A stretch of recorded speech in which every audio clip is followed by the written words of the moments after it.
Olá, queridas amigas, queridos amigos. Estamos iniciando mais um estudo de O Livro dos Espíritos, aqui através do canal do NEP, Paulo de Tarso. Sejam bem-vindos ao estudo de hoje.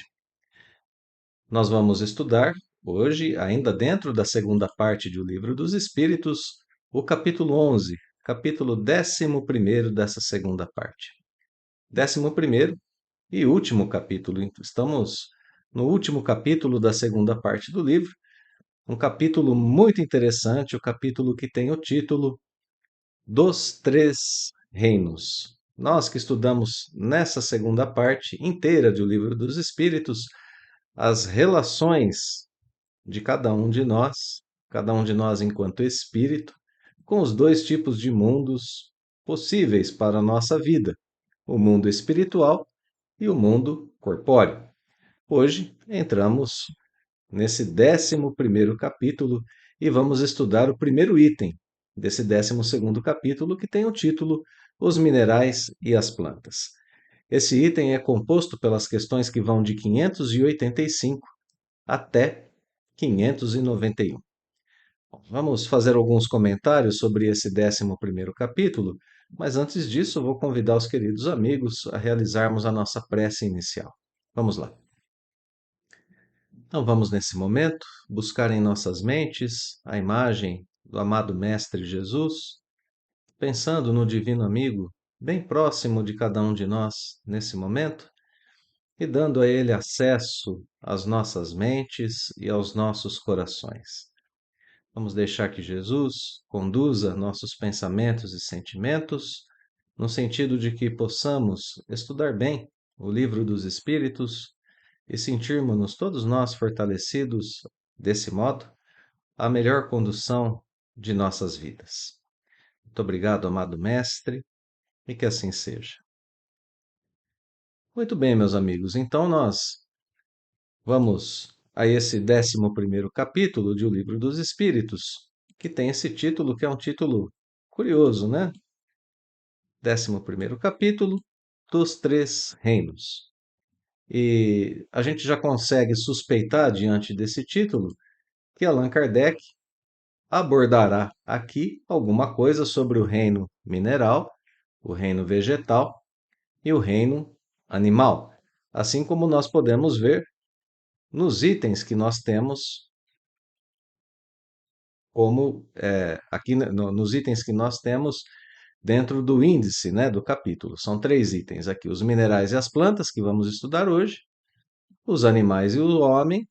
Então aqui a gente já tem os 3 reinos da natureza: o mineral, o vegetal e o reino animal, no qual o homem está incluído. E depois nós temos um terceiro e último item no capítulo, que é esse nome aqui com o qual muitos de nós não estamos acostumados, né?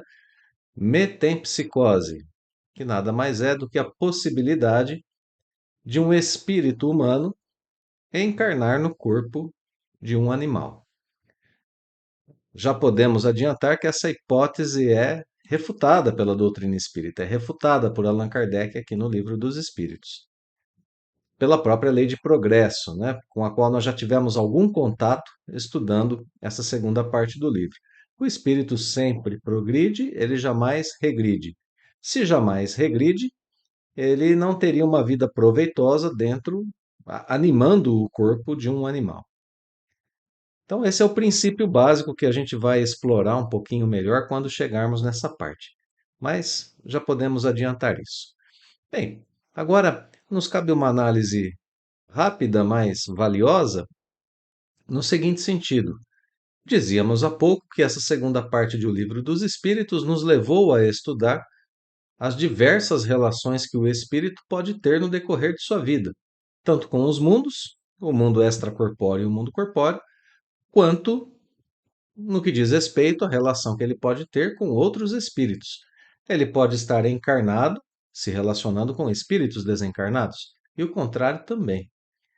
Então, ele pode estar desencarnado, se relacionando com outros desencarnados, obviamente encarnado, se relacionando com outros encarnados, e assim por diante. Estudamos todas essas questões e terminamos no, no estudo anterior com uma questão que parece ser o ápice, né, dessa ideia. e que realmente nós acreditamos que seja, que é sabermos sobre as missões dos espíritos. E agora Kardec entra com um capítulo que pode causar um pouco de incômodo para a gente no que diz respeito a essa ideia de continuidade do Livro dos Espíritos, porque parece que há uma quebra da continuidade aqui, né? Parece que quando nós entramos nesse 11º capítulo, ele não apresenta, assim, pelo menos diretamente em seu título, uma relação com os demais, com os capítulos anteriores. Mas podemos nos acalmar porque essa falta de continuidade é apenas aparente. Nós veremos aqui que esse 11º capítulo vai retomar conceitos importantes que não foram totalmente desenvolvidos nos capítulos anteriores, principalmente nesse ponto que diz respeito à progressão do espírito, ao progresso do espírito.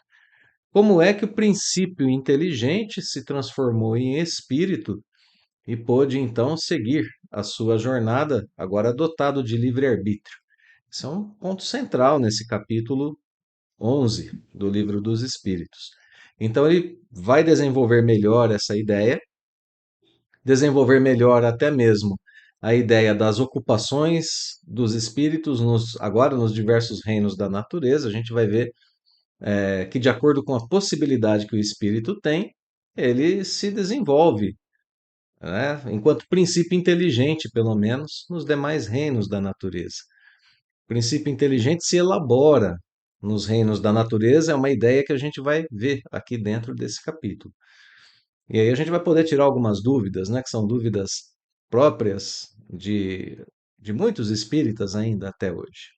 Então, ele é um capítulo que retoma conceitos, retoma algumas informações que foram colocadas nessa segunda parte do livro, e ao mesmo tempo em que ele retoma essas informações, obviamente ele vai apresentar informações novas que vão preparar a terceira parte do Livro dos Espíritos. Então, nós podemos chamar esse capítulo de um capítulo de transição entre dois temas importantes de estudo.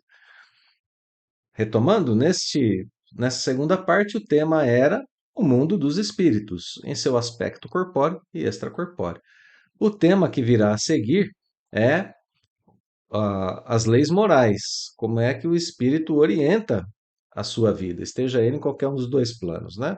Temos as leis morais vigentes na natureza e regendo a vida moral do espírito. Então, agora esse capítulo, enquanto um capítulo de transição, agora a gente pode fechar a ideia, né? Ele vai retomar e aprofundar alguns conceitos que foram já discutidos na segunda parte e vai apresentar os fundamentos básicos para que possa haver lei moral. Isso será apresentado aqui para a gente logo, quase aqui como, quase não, diretamente aqui como ponto de partida para a gente. Questão 585 já vai apresentar essa ideia e depois ela será desenvolvida no decorrer do estudo deste capítulo dos Três Reinos. Bem, tendo feito essa introdução, acho que agora a gente já pode começar a estudar essas questões aqui que vão de 585 até 591. Então vamos lá, o primeiro item, né? Os minerais e as plantas.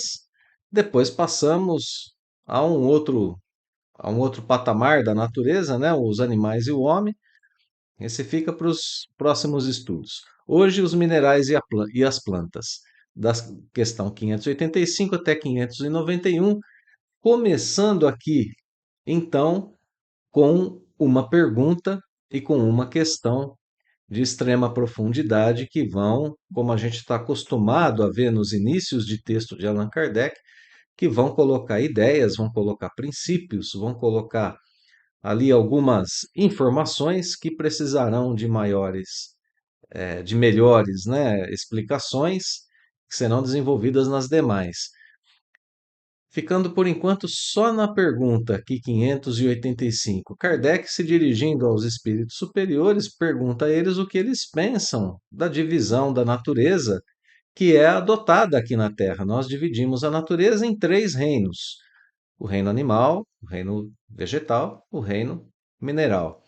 Mas Kardec pergunta também a respeito de duas possíveis classes dentro desses três reinos. É importante a gente entender bem essa pergunta, né? Porque Kardec oferece aqui duas ideias aos espíritos superiores. Uma ideia da divisão da natureza em três reinos, ou outra ideia da divisão em apenas duas classes. Essas duas classes seriam os seres orgânicos e a outra classe dos seres inorgânicos. Ela está perguntando o que vocês pensam dessa divisão que nós adotamos aqui na Terra. É melhor três reinos? É melhor duas classes? Nenhuma das duas, né? Segue a pergunta. Segundo alguns, a espécie humana forma ainda uma quarta classe. Quarta classe onde, né? Se considerados aqui os três reinos. Dentro desses três reinos, uma quarta classe. Pergunta final: qual dessas divisões é preferível? Então, nos concentremos por alguns instantes aqui nessa pergunta de Kardec. Nós estamos vendo o codificador lançar uma pergunta que nos permitirá ver a capacidade de observação e de percepção humana sendo confrontada mais uma vez com o conhecimento revelado. Isso está presente na obra toda, né? Não sei se ficou claro isso que eu tentei dizer, mas vamos tentar dizer de outra forma então. Nós, espíritos encarnados, enxergamos a vida de uma determinada forma. Nós percebemos a vida de acordo com os nossos órgãos sensoriais, né? A visão, o olfato, o tato e assim por diante. Grande parte da nossa percepção de vida está centrada nas nossas percepções materiais. O Livro dos Espíritos vem remexer isso para a gente, né? Vem renovar essa ideia e dizer para a gente em diversas ocasiões o seguinte: o ser humano, todo espírito encarnado é um médium em determinado grau, num grau menor ou num grau maior. No mínimo, ele tem intuições que vêm do plano espiritual, que ele recebe de seu anjo da guarda, que recebe de influências espirituais. Então, para a gente ter uma percepção completa do contexto em que a gente vive, é necessário sabermos que nós temos contato com os dois mundos.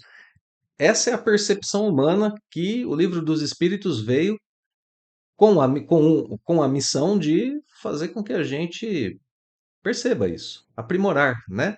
Sublimar, potencializar as percepções humanas para além do campo material. Bom, e aí Kardec pergunta diversas coisas para os espíritos que colocam à prova essa nossa percepção. Uma das coisas que ele pergunta é o que é Deus, primeira pergunta do Livro dos Espíritos, né? Nós tínhamos uma percepção, uma ideia, um conceito formado sobre Deus que foi reformado pela doutrina espírita. Nós tínhamos uma percepção sobre o que é o homem. Dizia a nossa ciência, o homem é um animal racional. A doutrina espírita, de acordo com a percepção dos espíritos superiores, diz: o homem não é um animal racional, o homem é um espírito imortal encarnado. Então veja, a percepção da revelação, né, a percepção dos espíritos superiores, o conhecimento dos espíritos superiores, é em contraponto com a percepção humana. Isso acontece na obra toda. Agora, Kardec evoca mais uma vez levanta mais uma vez nessa questão da comparação entre o que nós fazemos e o que eles sabem, o que nós percebemos e eles percebem, logo como ponto de partida com relação à natureza em geral, aqui no planeta Terra, pelo menos. O que esses espíritos pensam sobre a divisão que nós fazemos da natureza, a respeito da natureza? É uma pergunta espetacular, porque pode ser que nós estejamos enganados no meio que nós, no meio não, no modo, né, que nós tratamos a nossa presença dentro da natureza. Então, a própria análise que o ser humano faz a respeito da natureza está sendo averiguada. Isso é filosofia em grau profundo dentro do Livro dos Espíritos. Por isso, ele é uma obra de filosofia espiritualista. Ok? Então, belíssimo pensamento, belíssima pergunta de Kardec, profunda pergunta, né? Então, vamos retomar aqui agora a pergunta, relembrando o que Kardec propõe, para a gente ter clareza na resposta, né? Então, o que que esses espíritos pensam dessas duas divisões? Três reinos ou duas classes? O ser humano formaria uma quarta classe? Qual dessas divisões é preferível? Correndo o risco dos espíritos responderem nenhuma, né? Como já aconteceu algumas vezes aqui na obra. Kardec expõe uma ideia e os espíritos dizem: olha, não vamos por aí, vamos mudar o pensamento, né? Aqui não, aqui os espíritos superiores vão responder: todas são boas. Então, qualquer uma dessas classificações é boa. O que vai definir qual delas é a melhor é o ponto de vista aplicado a, sobre essa divisão dada. O ponto de vista é o que vale. Então aí vem a explicação, porque do ponto de vista material, se a gente considerar apenas a matéria, nós podemos dizer que a divisão entre duas classes está ótima. Só tem seres orgânicos e seres inorgânicos. Nós temos seres como uma pedra, como um diamante, como um carvão e assim por diante, a areia, né? Seres inanimados, inorgânicos. Ou então seres orgânicos, os animais e as plantas. Agora, de outro ponto de vista, se a gente analisar o ponto de vista moral, aí os espíritos respondem que há, evidentemente, 4 graus.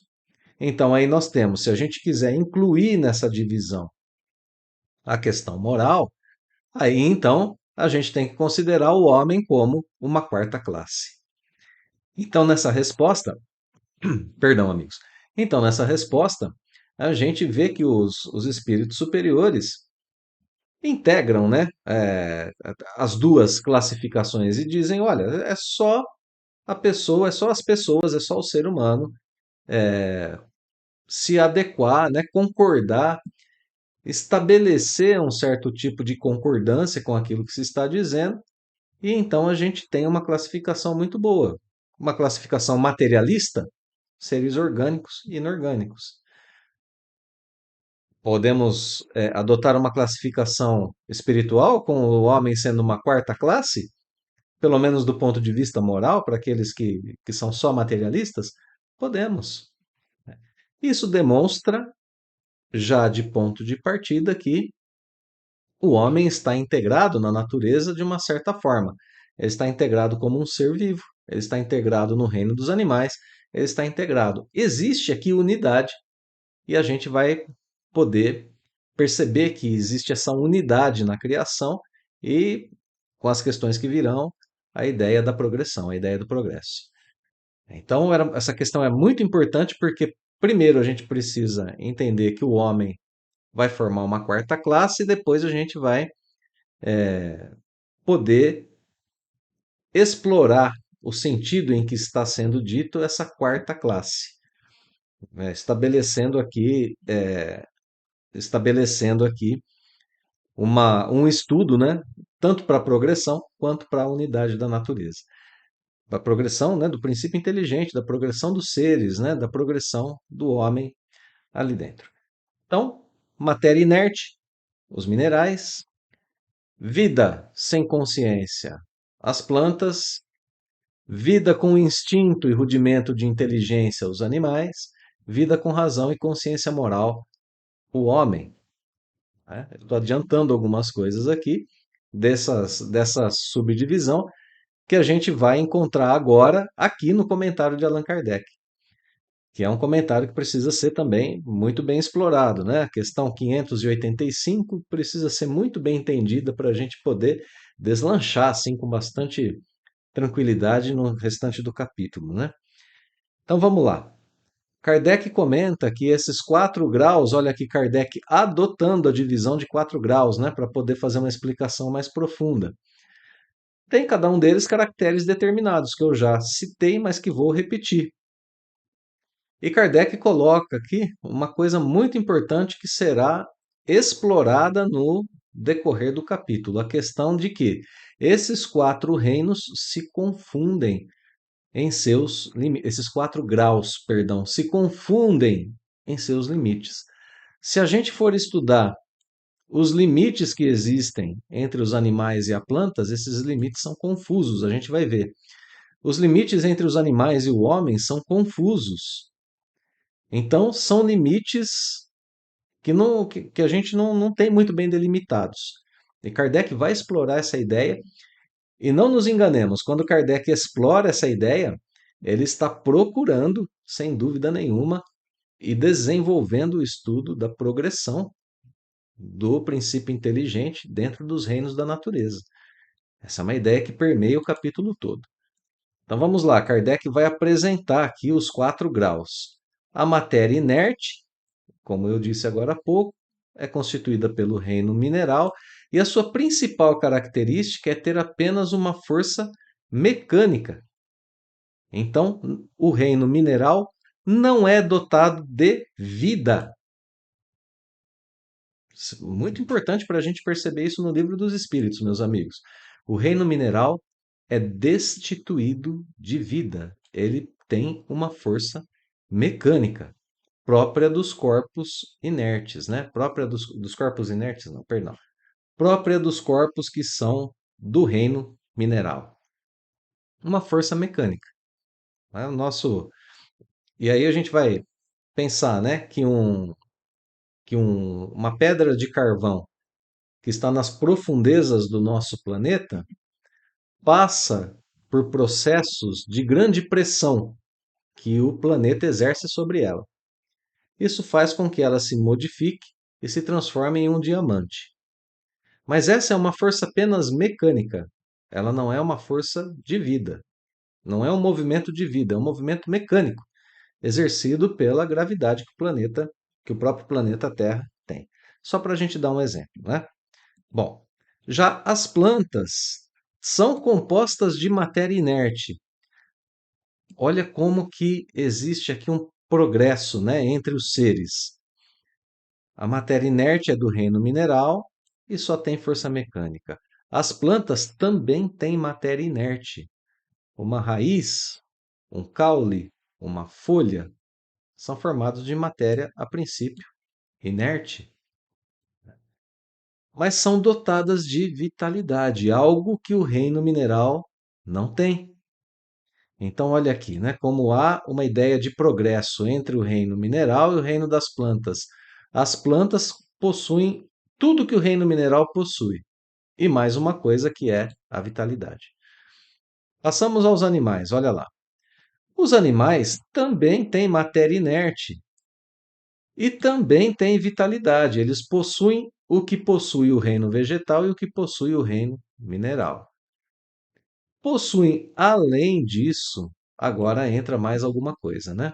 Olha a ideia de progressividade de novo aqui. A inteligência instintiva.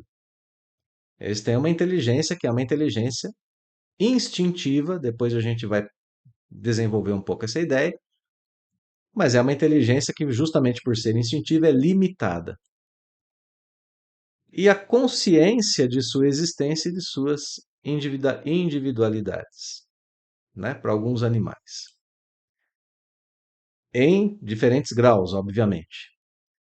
Agora, o homem, olha como que Kardec desenvolve o texto. Tem tudo o que há nas plantas e nos animais. Tudo. Domina todas as outras classes por uma inteligência especial. Então a gente tem os adjetivos aqui, né? A inteligência do homem é especial, a inteligência dos animais é instintiva e limitada. O homem tem uma inteligência especial, indefinida. A inteligência do homem, né? É difícil definir o que é uma inteligência humana, né? O homem tem, para além dos animais, a consciência do seu futuro, os animais não têm, a percepção das coisas extramateriais e o conhecimento de Deus. Olha o que compõe aqui o reino hominal, né? Em comparação com o reino dos animais. Então, a gente tem uma ideia de diferenças entre os reinos. No entanto, essa ideia de diferença obedece a uma questão de unidade, porque há algo em comum para os 4 graus. A matéria inerte compõe os 4 graus. Dentro dos 4 graus tem matéria inerte. Força vital só das plantas para frente, inteligência só dos animais para frente. Agora, esses últimos pontos aqui que a gente viu, consciência do futuro, percepção das coisas extramateriais e conhecimento de Deus, só o homem. Então, são as diferenças entre os reinos. No entanto, apesar dessas diferenças, nós temos uma questão de unidade que agora nos traz uma pergunta. Bom, se existe essa unidade e existem as diferenças entre os reinos, será que é possível que haja progresso, passagem de um reino a outro, do princípio inteligente até chegar na posição do homem? Então é isso que a gente vai ver daqui por diante, né? Por isso que essa questão 585 é tão importante, por isso que a gente se debruçou tanto sobre ela.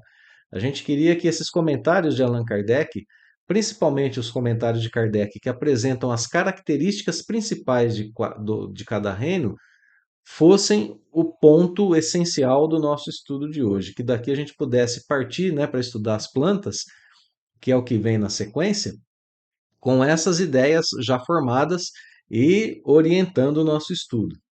Agora, tem uma coisa aqui que é algo que vai ser explorada mais para frente, mas que vale a pena o spoiler, né? Eu acho que vale muito a pena a gente pensar em uma coisa que está aqui. Claro que consciência do futuro é uma coisa que é apenas humana, só nós nos preocupamos com o futuro. Plantas e animais não fazem isso. Percepção das coisas espirituais também é própria do ser humano, né? A percepção num nível elaborado, né, gente? A percepção de sabermos que temos comunicação com o plano espiritual. Consciência disso, né? Agora, esse último elemento aqui, o conhecimento de Deus, perdão, vou marcar de novo aqui. Conhecimento de Deus é algo que compõe especialmente o ser humano, que está essencialmente apenas com o ser humano, preferencialmente com o ser humano. Nenhum animal pensa em Deus, em nenhuma forma, né? Nem na forma de desenvolver conhecimento e nem é dotado do grau de abstração necessário para isso. Nós, seres humanos, somos capazes de, através de nossa inteligência, abstrairmos das coisas materiais, abstrairmos de tudo que a gente possa pensar que envolve conhecimento humano, a respeito, a começar assim, né? Quem eu sou, o que eu sou, minhas relações com os outros seres humanos, minhas relações com os seres da natureza no planeta Terra, a relação de tudo isso com os astros, com as estrelas, com o universo em geral. A gente é capaz de abstrair de tudo isso e pensar que existe um Criador. Ou pensar que não existe um Criador. Mas aí, vejam só, né? O conhecimento de Deus, a abstração para se chegar à ideia de Deus, é possível para todo ser humano, mesmo para aquele que é ateu. Qualquer ser humano é capaz de ter esse grau de abstração. A gente é capaz de pensar em Deus, crendo nele, acreditando nele, conhecendo sobre ele, ou não, não tem problema. Mas pensar em Deus, todos nós somos capazes. E isso é uma coisa que é própria só do ser humano. E aqui a grande diferença entre o homem e os animais. É um spoiler, né, que a gente dá aqui logo no começo do estudo, mas que vale a pena, porque essa ideia precisa estar assim viva na nossa memória, porque ela vai gerenciar o nosso estudo, né? Ela vai orientar o nosso estudo e é algo que realmente é marcante nesse estudo de O Livro dos Espíritos, né? Essa informação é muito marcante. Bom, agora, a partir desse momento, a gente vai começar a estudar as plantas, então, porque o nosso estudo aqui, né, o item, se refere aos minerais e às plantas. Tendo a informação de que o reino mineral é apenas de matéria inerte, que ele só tem força mecânica, pouco temos a estudar sobre ele. Vai ficar ali a composição química, alguma coisa desse tipo para ciências humanas. Perdão, mais uma vez. Ciências humanas vão se debruçar com muito mais propriedade sobre o reino dos minerais. Para nós, vale a pena começar o estudo sobre os seres vivos, porque de fato é no estudo sobre os seres vivos que a gente pode aprofundar a questão espiritual usando uma metodologia própria de Kardec, que já foi inclusive, né, que já foi inclusive citada por nós aqui no estudo de hoje, o método da comparação. Kardec comparou o nosso conhecimento com o conhecimento dos espíritos. E agora ele vai comparar as plantas com o homem. E a partir daqui ele aprofunda conhecimentos espirituais. Já que a gente falou agora há pouco, né, sobre filosofia espiritualista, olha como que o livro dos Espíritos não dá ponto sem nó, porque ao fazer isso, ele está provocando uma refutação, pelo menos indireta, do materialismo. Olha que interessante que é, né? Quando ele compara os homens e as plantas, e dizendo que o homem tem capacidade de pensar em Deus, que é isso que o diferencia dos outros animais, capacidades que os outros não têm, ele vai apresentar uma comparação, uma distinção entre o que é força física e força inteligente, que foi exatamente o que a gente já viu ali atrás, né? Os minerais têm uma força física, plantas e os animais têm uma força inteligente, em algum nível, né? Tem uma força viva, melhor dizendo. Então, fazendo essa distinção entre força física e força viva, vamos chamar assim, melhor dizendo, para incluir as plantas, ele vai colocar informações suficientes para basear, para fundamentar uma refutação ao materialismo. Interessantíssimo, né? É, a inteligência do codificador, a sua competência, né, é realmente notável. Então, olha lá, na questão 586, Kardec vai perguntar se as plantas têm consciência. Vamos dar uma olhadinha aqui, né, nessa comparação. Os homens têm consciência, as plantas têm? Depois ele vai perguntar sobre sensações. Os homens têm sensações e as plantas têm? Depois ele vai perguntar sobre vontade. Os homens têm vontade. E as plantas? Têm vontade? As plantas têm sensibilidade? Aqui Kardec retoma, né, a questão da vontade aqui depois na 589. E assim ele vai desenvolvendo é, perguntas, né, que fazem comparações o tempo todo do reino vegetal com o reino animal. Olha aqui, ó. As plantas, como os animais, têm instinto de conservação? Vamos um pouquinho mais adiante. Ó. Última questão. Como são as plantas nos mundos superiores? Então veja que ele vai quebrar de vez aqui com uma possível ideia materialista e puramente materialista a respeito do reino vegetal, né? Começando ali na questão 586, vamos voltar a ela, na qual ele pergunta se as plantas então têm consciência. As plantas teriam consciência? Iniciando, né, esse projeto aqui, esse método de comparação entre os reinos. O referencial escolhido são as faculdades humanas, né? A primeira é a consciência. Mas na resposta, meus amigos, vai aparecer outra faculdade humana. Olha aí, ó. As plantas têm consciência de que existem? Elas têm consciência da sua individualidade? Não, porque elas não pensam. Elas são dotadas apenas de vida orgânica. Então, isso reforça, renova a informação que Kardec colocou pela sua própria letra, né, pelas suas próprias palavras, no seu comentário à questão 585. Então, nós temos aqui duas faculdades humanas sob análise: consciência e pensamento. A consciência só pode surgir através do pensamento. As plantas não pensam, portanto, não têm consciência. Elas têm apenas vida orgânica. São dotados apenas de vida orgânica esses seres. Kardec não se dá por vencido, né? Tudo bem. E essa vida orgânica é dotada de sensações? Elas sentem dor? Elas sofrem quando alguém as mutila? É muito comum a gente fazer poda de plantas, né? Elas sentem dor quando a gente faz isso? Elas recebem impressões físicas, sim. E aí a gente vai entender essas impressões físicas, né? Impressões físicas atuam sobre a matéria, mas não tem percepções. Por consequência, não tem sensação de dor. Elas têm impressões físicas, elas têm reações que correspondem às ações do meio em que vivem, mas não a sensação de dor.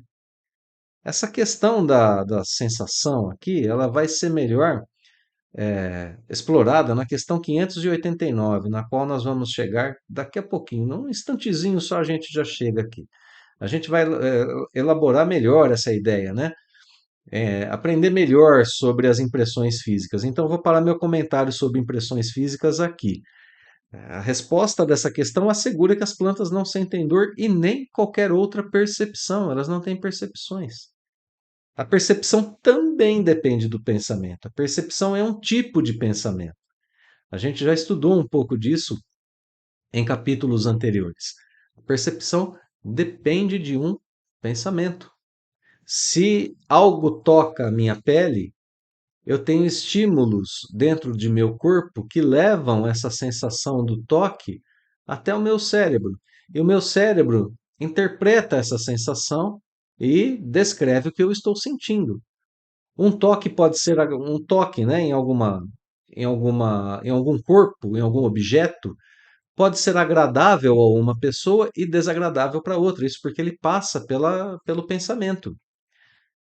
Não é muito difícil da gente perceber isso, né? Vai ter gente que vai dizer assim, eu adoro brócolis, e outra pessoa vai dizer, para mim, não tem jeito, eu não gosto, né? É uma sensação interpretada a percepção. Então a planta não tem não tendo pensamento, ela não interpreta o toque, né? Ela não interpreta aquilo é, que chega até ela é, enquanto algum tipo de impressão física.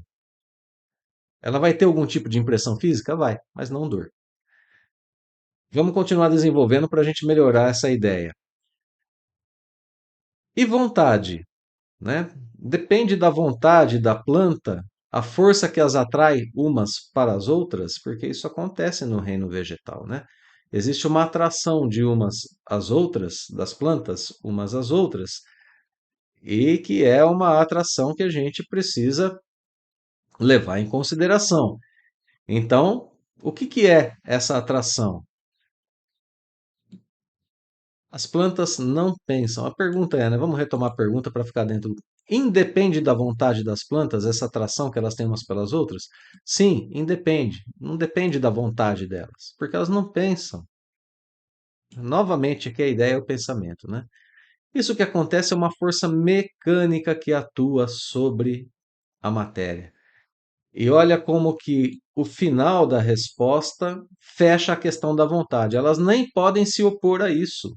Quando chega o tempo da polinização, a planta mecanicamente solta o seu pólen para que outras sejam fecundadas. Ela não pode se opor a isso. Quando chegar essa época, ela vai fazer isso. Não tem escolha, não tem vontade. Agora, meus amigos, eu quero fazer aqui, é só força mecânica, né? Não tem vontade. Agora eu quero fazer um pequeno parêntese aqui, porque é, o reino vegetal é um reino extremamente importante para o ser humano. Essas perguntas do livro dos Espíritos e as respostas não estão colocadas de modo a que a gente desvalorize o plano vegetal, né? O reino vegetal, melhor dizendo. Não, não é isso. Nós estamos aprendendo sobre o reino vegetal e suas principais características. Estamos aprendendo sobre até mesmo o nosso relacionamento com ele, que hoje em dia, aqui no Livro dos Espíritos, né? Hoje em dia eu deixo para daqui a pouquinho. Que aqui no Livro dos Espíritos precisa haver essa comparação com o ser humano para que a gente possa fazer uma distinção melhor entre os três reinos e para que a gente possa é, expandir a nossa visão espiritual sobre o reino vegetal. É isso que está sendo feito aqui. Tem algum tipo de vitalidade lá? Tem princípio vital, portanto. Tem princípio inteligente lá de alguma forma, né? Então, veja que não é uma questão de desvalorizar, não. É uma questão de encontrar um respeito ainda maior, como os seres menores na criação que precisam do amparo, de seres maiores que somos nós, né? Seres mais evoluídos, seres que têm mais progresso realizado. Agora, se a gente juntar isso agora sim, né, com as informações que a gente tem nos dias de hoje, a gente vai ver a importância tremenda desse reino para a vida na Terra. As plantas realizam fotossíntese, são produtoras de oxigênio, convertem dióxido de carbono em oxigênio. A gente sabe disso, né? Oxigênio é vital aqui na Terra. As algas marinhas, então, têm um papel enorme diante dessa produção. As plantas são base de cadeias alimentares, né? São produtores primários aqui na Terra, convertem energia solar em matéria orgânica, através da fotossíntese. Então vejam, né? Elas sustentam cadeias alimentares, elas são produtores primários, são seres de extrema importância para a gente aqui na Terra. Citei algumas, né? Algumas funções das plantas aqui. A nossa ciência hoje aprofunda isso de forma muito mais ampla, né? Então, o reino vegetal é o alicerce da vida terrestre. Sem o reino vegetal, não há vida aqui na Terra. Então, não é questão de desvalorização, pelo contrário, né? A gente se conscientiza ainda mais agora sob o ponto de vista espiritual. Vamos um pouquinho adiante. Essa questão 589 também é uma questão muito importante para a gente entender tudo que foi discutido até agora, né? Kardec vai dizer assim, olha, tem algumas plantas, e ele cita duas espécies, né? A sensitiva e a dioneia. Essas duas plantas demonstram alguns movimentos que denotam sensibilidade. Então vejamos, né? Não tem sensação, não tem vontade, não tem consciência, mas elas têm sensibilidade, pelo menos na aparência, né? Essa sensibilidade que provém de impressões físicas. Alguma coisa toca a sensitiva, ela se fecha. Vamos continuar com a pergunta. Então, isso parece que demonstra a sensibilidade das plantas. Em outros casos, uma espécie de vontade, que se observa na Dioneia. Aqui, ó, Kardec está forçando o estudo, né? É, Como que a Dioneia pode apresentar vontade? Os lóbulos da Dioneia apanham a mosca. A Dioneia, quando a mosca toca na Dioneia, aqueles lóbulos dela aprisionam a mosca, parecendo que a planta desenvolveu uma armadilha, a fim de capturar e matar aquele inseto. Então, quem elabora uma certa armadilha tem vontade, tem pensamento, né? E aí Kardec pergunta: são dotadas essas plantas da faculdade de pensar? Elas têm vontade? Formam uma classe intermediária entre a natureza vegetal e a natureza animal? Olha aqui, meus amigos. Constituem a transição de uma para outra. Não podia ser mais clara essa pergunta de Kardec, naquele sentido que nós destacávamos agora há pouco. No sentido de buscar, durante o estudo dos limites entre os reinos, o ponto em que um reino passa a ser outro reino, né? Existe um ponto em que o reino das plantas passa a ser reino animal. Ele quer estudar o progresso entre os reinos, as mudanças, né? Os seres podem passar de um reino a outro, ele quer estudar isso. Então, por isso, ele usa agora essas plantas que parecem ser dotadas de algo que também está presente no reino animal. Bom, essa ideia eu acho que precisa ficar bem fundamentada, bem forte no nosso estudo, e eu acho que com essa pergunta de Kardec ela fica aqui bem evidente, né? Então, resposta: tudo na natureza é transição. Por isso mesmo que uma coisa não se assemelha à outra e, no entanto, todas se prendem umas às outras. Então, olha só, os animais podem não se assemelhar diretamente às plantas, nem as plantas aos minerais, mas todas se prendem umas às outras de alguma forma.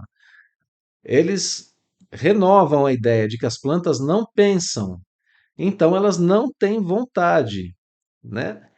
Nem a ostra que se abre, nem os zoófitos pensam, eles têm apenas um instinto cego e natural. Então, olha só, vamos pensar um pouquinho a respeito dessa resposta, né? É, Aqui a gente tem pela primeira vez a ideia de transição no texto, vinda, né, do plano espiritual, entre os reinos da natureza. Pela primeira vez, a ideia de transição. Essa ideia é extremamente importante. Kardec está testando os limites, né, entre os reinos, como a gente está percebendo aqui. tanto quanto a evolução do princípio inteligente, passando de um reino ao outro. A ideia não apareceu diretamente aqui ainda, mas vai aparecer mais para frente, né? Então, durante essa resposta, a gente vê é, que ela, de certa forma, confirma algo que Kardec queria, que era essa ideia de transição, mas não da forma que Kardec queria.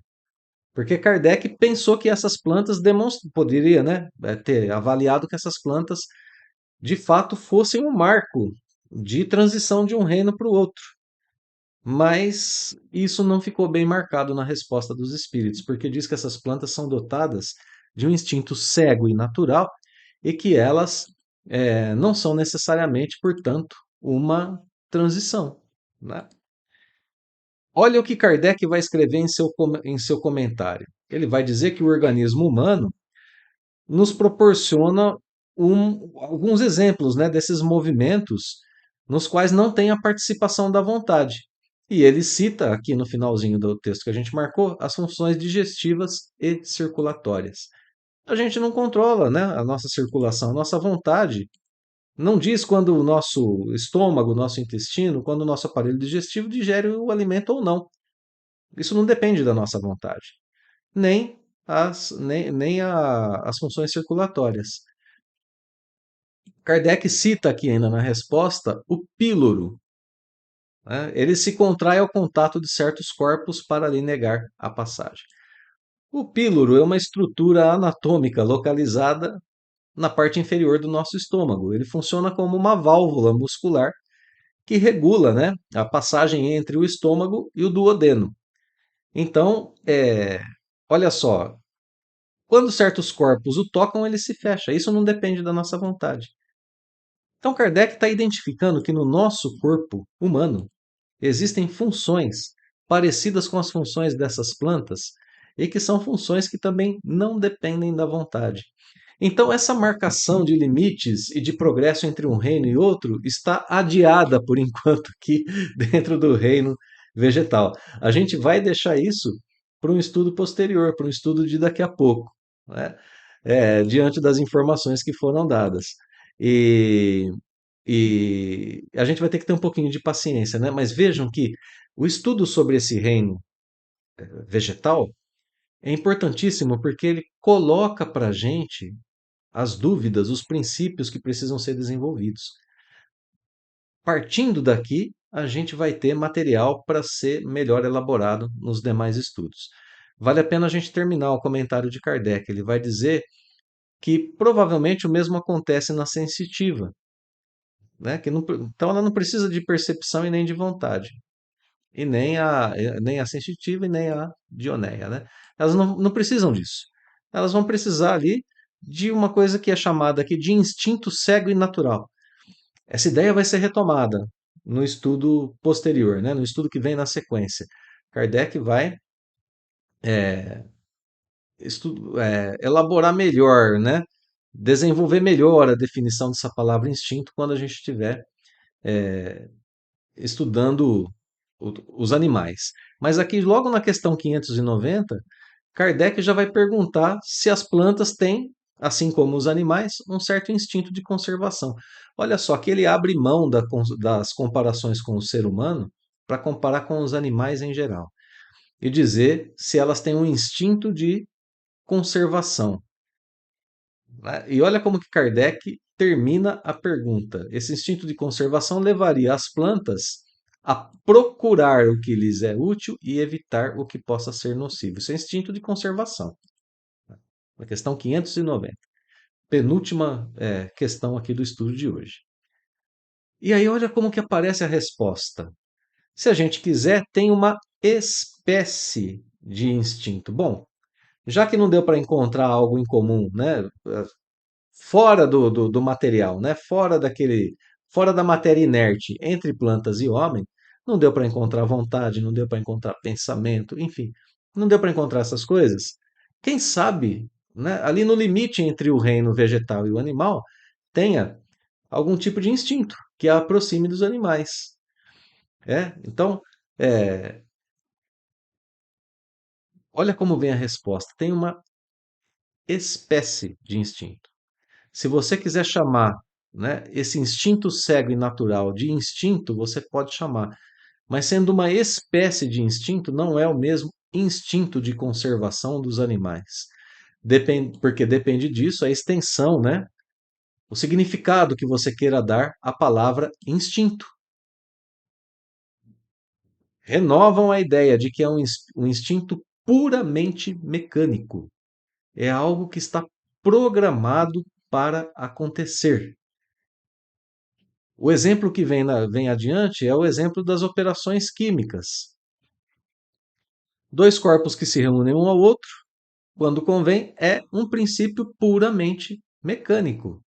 Eles se afastam ou se atraem por, é, por princípio mecânico. Né? Há entre eles afinidade. E a isso a gente não dá o nome de instinto. Um ímã que está com os seus polos alinhados de um certo modo com outro ímã, ele atrai o outro ou repele de acordo com o alinhamento dos polos, negativo e positivo. Isso não é instinto, isso é algo puramente mecânico. A mesma coisa acontece com as plantas.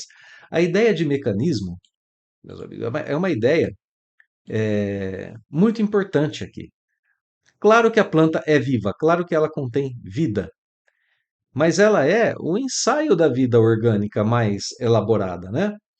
Ela tem a fotossíntese ali para a manutenção da vida e da reprodução, mas isso é algo mecânico. Pensa em algo mecânico criado pelo homem. Uma caixinha de música, por exemplo.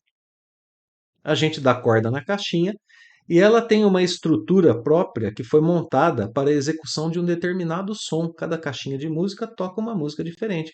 Por quê? Porque aqueles pontinhos que ela tem no êmbolo, né, naquele rolo, passa e tocam certas peças metálicas que têm um comprimento diferente umas das outras e que emitem um determinado som. Então o ser humano calcula aquilo, que é algo mecânico, né? Você dá uma corda, você movimenta uma manivela e a caixinha produz um determinado efeito, produz um determinado som. Isso é algo mecânico criado pelo homem. O homem calcula os efeitos que ele quer dentro de um mecanismo, né? E a gente tem diversos no nosso dia a dia. O automóvel é cheio de mecanismos e assim por diante, né? Nem precisa ficar citando muitos. Agora, isso é algo mecânico criado pelo homem. Existem mecanismos criados por Deus, né? A corda que dá na planta para ela ter um certo efeito, para ela ter pólen, para ela dar frutos, para ela fazer fotossíntese, a corda que lhe dá vida é o fluido vital, que é elaborado por Deus, que vem da inteligência suprema, né?